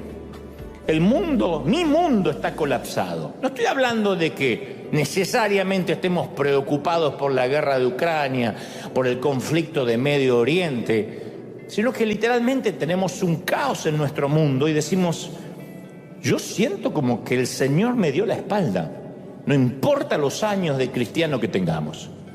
También me consta que hay algunos pocos dotados con una fe sobrenatural, y si tienes este don, puedes levantarte e irte ahora mismo y volver el próximo domingo, porque este mensaje no es para ti. Hay gente que dice, no, yo justamente vine con la chiripiorca ungida. Bueno, hay gente así. Si es así, este mensaje no es para ti. Pero como te dije al inicio, mensaje es para aquellos otros cuya mente parece que nunca descansa y que nos hacemos preguntas complejas y a veces como para tirar la toalla, literalmente. No es que seamos maníacos depresivos, sé que la vida nos golpea, no nos da tregua, a veces nos deja en la lona y la mente no descansa, como dije. Fue el miedo a no tener nada que perder lo que me trajo a mí hasta aquí y la mayoría a ustedes. Un lago tranquilo siempre nos invita a quedarnos en la barca, y si no, pregúntenle a varios de vuestros hijos, que algunos tienen edad, no quieren arriesgarse, no quieren hacer nada, porque papi y mami me mantienen, porque al cabo me deprimo si no me consigo el nuevo celular. La generación de cristal tiene que ver con gente que nunca ha tenido miedo de perderlo todo, pero pone un hombre ante la disyuntiva de una muerte segura y una muerte probable y se decidirá por la segunda opción. Pedro sabía que quedarse en el barco era muerte segura, bajarse era muerte probable. Ningún acto de fe nace en un mar tranquilo. Muéstrame a un hombre, a una mujer que hace un acto de fe y te mostraré a alguien que no estuvo en la marea baja. Moisés no alzó la vara a la orilla del Mar Rojo porque ya se estaba abriendo o lo esperaba una lancha. Naamán no se sumergió 7 veces en un río pantanoso porque una recomendación médica. Y Pedro no fue liberado de la prisión porque en un cuartito de Jerusalén había un grupo de abogados, un buffet de abogados queriendo apelar al César. Fueron creyentes desesperados que estaban contra la pared. Fue una iglesia sin opciones. Al comienzo de todo acto de fe siempre hay una semilla de miedo. Si no tienes miedo, lo más probable es que no esté Dios ahí. Si no tienes miedo, no habrá fe. Te mueres de pánico por algunas cosas, yo también. No hay un momento que uno se hace tan profesional que el miedo se le va. Me da terror estar aquí cada domingo. No tengo nervios de escénicos, pero tengo nervios de no decir lo que Dios me está diciendo que diga o no estar a la altura o de algún modo fallarle a Dios. No hay un solo momento en que yo no tenga miedo. Y a veces el miedo a la muerte, el miedo al fracaso, el miedo a la soledad producen escenas de fe. La fe comienza cuando vemos que nuestro bote se hunde y Dios está allí parado sobre nuestra tormenta. Pedro habría intentado sobrevivir toda la noche y no fue suficiente. Moisés tenía al frente al mar y atrás a los enemigos. Los israelitas podían nadar o pelear. Ninguna de las dos opciones era suficiente. Naamán había intentado la medicina y consultado a adivinos, ya no tenía alternativas. La iglesia de Jerusalén sabía que no tenía esperanza de sacar a Pedro de la cárcel. No necesitaban fuerza, necesitaban un milagro. Y lo mismo ocurre con Pedro esta noche. Está consciente de dos cosas: que se está hundiendo y que Jesús está a flote. Que él se está hundiendo y que Jesús se mantiene a flote. Así que está muy claro de qué lado quiere estar. Pedro dice: si eres tú, manda que yo vaya caminando hacia ti sobre las aguas. Andrés lo mira y dice: ¿qué? Que vaya sobre las aguas. Sí, te escuché, pero ¿qué? Pedro no está probando a Jesús. Le está suplicando: sacame de acá. Deja que estos se ahoguen. Dar un paso sobre el mar embravecido no es cuestión de lógica, es un acto de desesperación. Así que Pedro saca una pierna y luego saca la otra y da algunos pasitos así como si hubiera un arrecife invisible debajo de sus pies. Y al final del cordón de rocas está el rostro luminoso de un amigo que significa vida, mucho miedo y un acto desesperado de fe. Este mensaje de hoy va dirigido especialmente para aquellos que alguna vez a través de la ventana de nuestro corazón pudimos ver a Dios de una manera diáfana, de una manera lozana, clara, especialmente cuando esa ventana de nuestro corazón, insisto, estaba intacta, transparente. Hubo un momento en nuestra vida, una temporada en que podíamos ver a Dios de una manera muy vívida. Los vidrios de nuestro corazón, siempre hablando en términos metafóricos, obviamente, estaban limpios, impolutos, y creíamos que ya conocíamos a Dios. Esa temporada donde decíamos, yo sé cómo Dios trabaja, yo sé cómo Él habla y sé cuál es su voluntad perfecta para mí. Hay momentos en la vida que nosotros nos ponemos un tanto petulantes y creemos que ya le conocemos la receta a Dios, ¿no? O que Dios es un menú y nosotros tenemos la receta y decimos, yo ya sé cómo Dios habla, yo ya conozco la voz de Dios. O sea, somos cristianos, pero sin muchas sorpresas, sin nada inesperado, sin sobresaltos.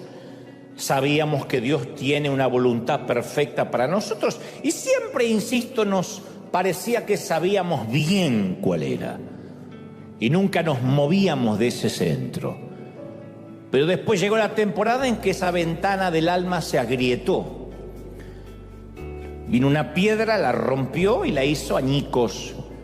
Estoy hablando de ese inesperado guijarro del dolor que llegó a pesar de que hacíamos las cosas bien, de que amábamos a Dios, que creíamos que nuestra relación con Él estaba intacta. Esa piedra pudo haber sido una que nos lanzaron cuando niños, aquella vez que papá se fue de casa y nos abandonó. O quizás nuestro corazón infantil absorbió el impacto, siguió adelante, pero se terminó de romper durante la adolescencia. Durante la adolescencia hicimos catarsis de todo lo que nos había pasado durante la niñez y pasamos una temporada de rebeldía que no se terminó con la adolescencia, que perdura hasta hoy, porque hay dolor por algo que nos sucedió de manera imprevista. O tal vez cuando la ventana de nuestro corazón se hizo trizas, ya éramos adultos y llegó en forma de una llamada telefónica, a veces de la estación de policía, del hospital, un diagnóstico médico, un mensaje de texto, una carta certificada con los papeles de la corte, lo que sea cuando sea que haya sido, la piedra nos alcanzó inesperadamente y cualquiera haya sido la forma de esa piedra, el resultado siempre es el mismo. Una ventana, ¡pac!, que se hace pedazos. La piedra golpeó el panel de vidrio y lo destruyó. Y el golpe resonó, retumbó en los pasillos de nuestro corazón. Y desde ese preciso punto de impacto se creó una telaraña de piezas fragmentadas. Y de repente Dios ya no fue fácil de ver. El mensaje va dirigido a aquellos que dicen, a partir de aquel infortunio, la visión que yo tenía de Dios ya no fue tan lozana, de pronto cambió. Tratamos de ver a Dios después de la tragedia o después del golpe o del piedrazo, pero la figura como que está distorsionada, como, insisto, como tratar de ver a través de un parabrisas o de un vidrio roto. Siempre se ve distorsionado el paisaje. Y se nos hizo muy difícil ver a Dios por encima de nuestro dolor. Es muy difícil a veces ver a Dios por encima de los fragmentos de nuestra herida. Fundamentalmente porque estamos llenos de preguntas y razonamos, si Dios me amara, no debería haber permitido ciertas cosas en mi vida. ¿Por qué las permitió? Por muy maduros que seamos, siempre decimos la frase, las tragedias no deberían estar en la agenda del Señor. No lo puedo entender cómo un Dios de amor permite eso. Estoy hablando de divorcios, de cáncer, de enfermedad, y ni hablar de abusos infantiles que los sufren niños de familias cristianas. Y uno se pregunta, ¿y por qué? Y desde el momento que esa piedra golpea, el vidrio se transforma en un punto de referencia para nosotros. Y tenemos preguntas como se hicieron los discípulos durante aquella tempestad que se desató de repente, porque apenas Jesús se separa de ellos, se meten en la barca, en el botecito, y la tormenta empieza. Y todo lo que veían eran cielos negros, mientras que ellos trataban de remar en el estropeado bote, remaban en una travesía de pesadilla. Se transformó de 0 a 100 en una pesadilla. Enormes vientos levantando crestas blancas de espuma en un mar de horror. Pesimismo que no permitía ver la orilla. Oscuridad que hundía la proa. Nubes que parecían humo pesado.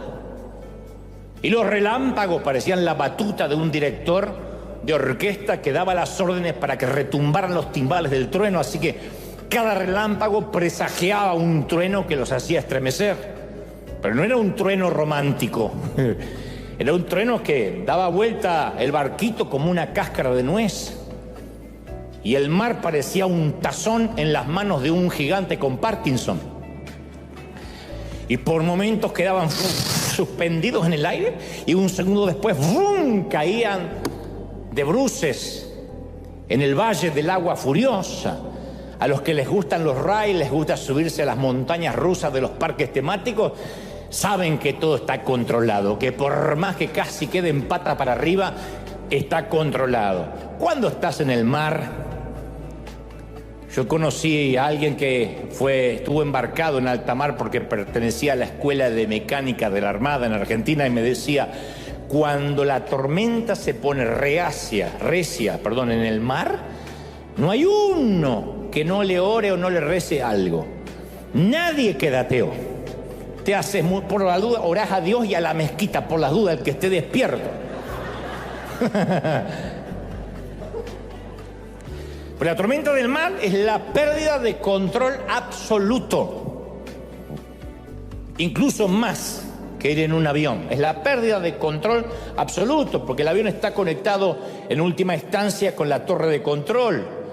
Pueden venir inmediatamente aviones caza de rescate, en el peor de los casos. Pero en el medio del océano, en el medio del mar, esto no es un océano, el del caso de los discípulos.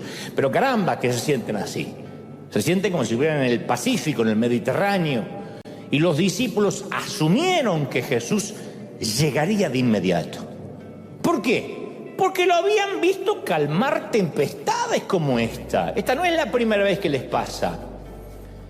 En el mismo mar lo habían despertado, hagamos memoria, durante una tormenta. Él dormía sobre la proa y él se paró, ordenó a los cielos que guardaran silencio y se acabó. Habían visto cómo aquietaba el viento y suavizaba las olas. Así que es lógico que con esa jurisprudencia, con ese preámbulo, con ese precedente, iba a bajar del monte en cualquier momento y vendría a ayudarlos. Pero esta vez él no bajó. Por eso digo que este mensaje va para aquellos que dicen: yo vi la mano de Dios en mi vida muchas veces, menos ahora. Pero yo vi como en otras veces oramos y la enfermedad se fue. Reprendimos y la suegra no encontró la casa. Pero ahora no está resultando, va a venir esta Navidad. Ahora, los muchachos tenían los brazos acalambrados de tanto remar. Y de Jesús, ni señales, nada. 3 horas, 4 horas de tempestad y los vientos embravecidos. Y la nave dando tumbos y nada de Jesús. Se acerca la medianoche. Estamos hablando que embarcaron 6 de la tarde, 6:30. Estamos llegando a la medianoche. Y han estado ahí por unas 6 horas. Y hasta acá la tormenta está ganando, como te está sucediendo a ti, quizás, que la tormenta te está ganando. Y el maestro no aparece por ninguna parte. Son casi las 2 de la madrugada en nuestra historia y Jesús no aparece. Y Pedro, Andrés, Santiago, Juan, han visto tempestades como estas, son pescadores. Su vida es el mar, así se ganan la vida o así se suponen que se la ganan. Y ellos han visto en estos años las embarcaciones en la playa por la mañana después de una tormenta, los cascos destrozados. Y han estado en funerales de otros pescadores y en funerales de otros marineros. Y saben mejor que nadie que esta noche bien podría ser la última. Antes que la mañana se transformara en noche, Jesús también tuvo razón ese día para llorar, para correr, salir corriendo, para gritar e incluso dudar. Si alguna vez tuvimos uno de esos días en que todo el mundo nos demanda algo, yo sé que todos lo tuvimos y lo tenemos, especialmente nuestra familia. Cuando tu esposo te demanda algo y tus hijos te demandan algo y la suegra te demanda algo y tu madre te demanda algo y no te acordaste de tu madre, y dices, Señor, llévatela, si ya vivió esta señora, llévatela. ¿Viste cuando todo el mundo te reclama algo y encima te llaman, hay gente que lo llama el pastor, te agradezcan que yo no te llamo? ¿Qué pasa, hermano? Que hace un domingo que no lo veo, ¿se enfrió? Y voy a decir, ay, Señor, aleluya. Entonces, repasemos un día en la vida de Jesús, especialmente ese día, que por la tarde, insisto, mandó a los discípulos al mar y él se sube a un monte a estar solo. Aquella mañana comenzó con la noticia, apenas se despierta, creo que Jesús ni siquiera se había tomado un café, cuando le llega la noticia de la muerte de su primo. Casi era un hermano para él, su amigo, su precursor, Juan el Bautista. Habían matado a su primo, lo habían asesinado. Era una noticia que a Jesús le dolió profundamente. Las 2 madres habían quedado embarazadas a la vez. Su mamá María, la mamá de Juan el Bautista, nacieron juntos, se criaron juntos, jugaron juntos. Después fue el precursor el que salió a predicar de que el Mesías vendría atrás de él. Bueno, su primo, el hombre que estuvo más cerca de Jesús en su juventud, más que ningún otro, acababa de ser asesinado. Así que si perdiste un ser amado, a la persona que te conocía más que nadie, porque eso es lo que más duele. En un funeral no duele tanto el parentesco, sino si esa persona conocía tus secretos, porque se los lleva consigo. Y eso hace que uno diga, hoy no tengo a esa persona si las cosas se ponen feas. Esa persona para mí no fue mi papá, fue Juan Carlos Ortiz, el fundador de esta congregación, el que me llamó a venir a California, y yo podía hablar con él lo que sea. Así me hacía sentir. Podía contarle lo que sea. Podía decirle, acabo de matar a alguien, y decía, trajiste una pala y lo enterramos. No era que era cómplice de asesinato, pero era esas personas que uno podía abrirle el corazón y hablar. Podíamos hablar de nuestros pecados sin pudor, de nuestras debilidades. No tenía que fingir, no me sentía juzgado. Y cuando él partió a la eternidad, yo sentí que quizás nunca más pueda volver a tener un pastor de esos, un mentor de esos. Así que Jesús sabe lo que uno siente cuando pierdes a un ser querido. Piensa en cómo reaccionarías si además te dijeran que tu mejor amigo fue decapitado por un incestuoso monarca, y te vas a dar una idea remota de cómo comenzó aquella mañana para Cristo. Eso es una mala mañana, eso es lo que yo llamo comenzar un pésimo día. Pero además la noticia llega con una advertencia que le dicen, el mismo Herodes que le cortó la cabeza a Juan va por la tuya. El mismo Herodes está interesado en verte. De manera que cuando aquella mañana Jesús se entera que la vida de Juan fue cegada y su propia vida amenazada, Jesús necesita sí o sí tener un tiempo a solas, necesita pensar. Porque no podemos creer que Jesús, el que caminaba en la tierra, aunque era el Hijo de Dios, era el Jesús que estaba sentado a la derecha del Padre tiempo después o antes de venir a nacer en el vientre de María. Él vivió, soportó las cosas de un hombre, la misma desesperanza, por momentos la misma tristeza, lloró. Así que no lo veamos como un superhéroe de Marvel al que dijo, muy bien, Herodes, ven por mí, aquí te espero. Eso no pasó. Así que supongo que cuando le llega la amenaza de muerte, también él se preocupa, caramba. Pero antes que pudiera irse a descansar y a pensar sobre la muerte repentina de su amigo, llegan los discípulos. Así es el orden de acontecimientos según las Escrituras. El Evangelio de Marcos dice que los apóstoles se reunieron con Jesús inmediatamente después que él se había enterado de la muerte de su primo. Pero ellos venían a contarle cómo los había respaldado el poder de Dios en todo lo que habían aprendido de Jesús, porque Jesús los había mandado a predicar. Y estos venían como rockstar, venían felices. Jesús los había comisionado para que proclamaran el Evangelio y lo autenticaran con milagros. Entonces ellos llegan, Jesús, Jesús, justo cuando Jesús se quiere ir, insisto, porque se acaba de enterar de la muerte del primo, llegan los muchachos, Jesús, Jesús, estaban exultantes, Dios nos usó, estaba como Guillermo recién ahí, estuvimos en Chiapas, estaba así. Y el corazón de Jesús va desde el paso de un lamento fúnebre y lóbrego al tener que escuchar la algarabía de sus discípulos. Y desde entonces dividimos la vida antes del dolor y la vida después del dolor, como un parteaguas. Hay un momento en la vida, y no hablo de una cuestión menor, de un examen de matemáticas en el cual no fue mal, una multa, un ticket en el tránsito. No, yo hablo de esas tragedias que literalmente dividen nuestra vida en un antes y un después, y ya la vida no es como la conocíamos. Antes de nuestro dolor, Dios se veía y se sentía muy cercano. Podíamos orar, podíamos buscar a Dios y decíamos, ahí está.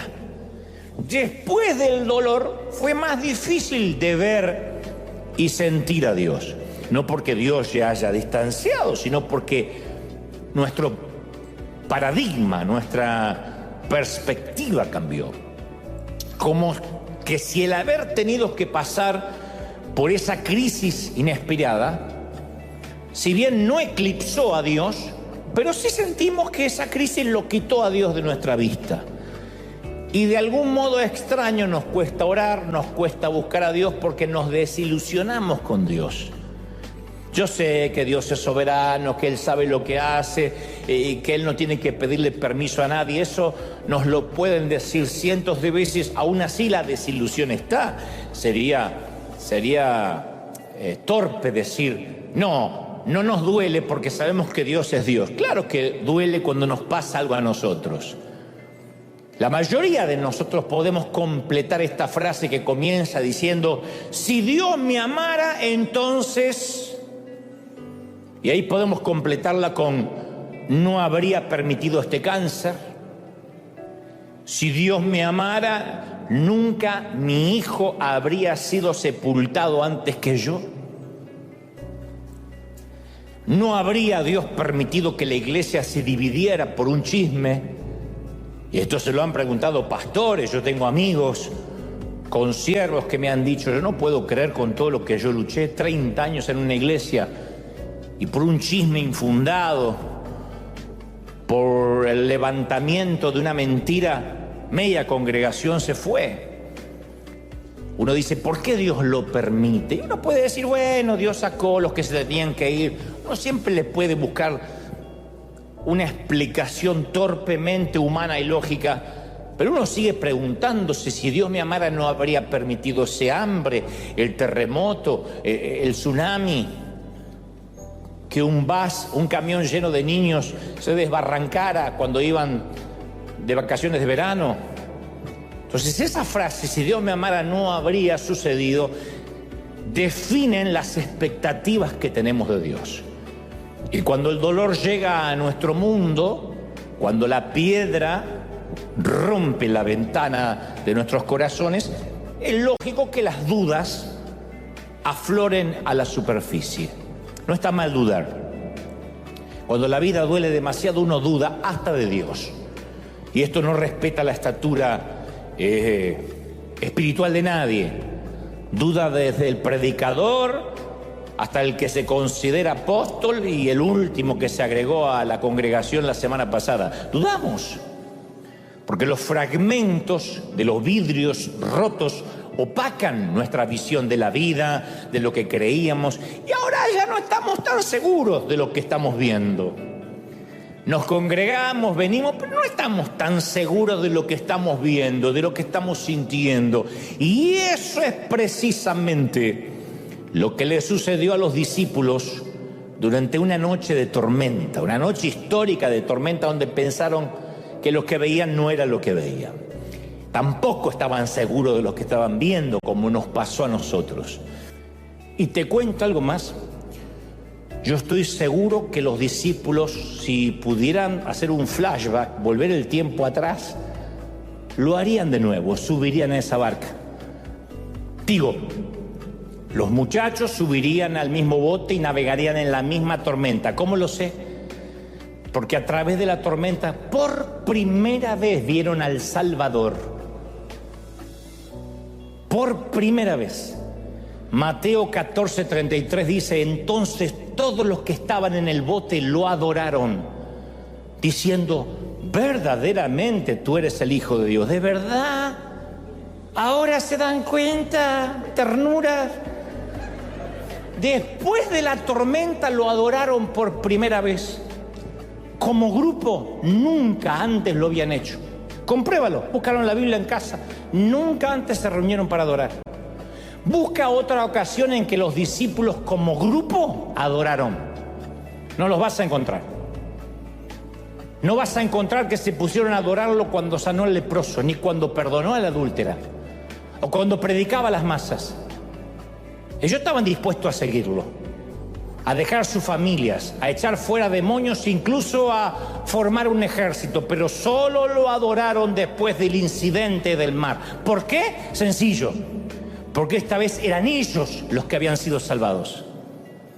Esta vez era el cuello de ellos que había estado en juego.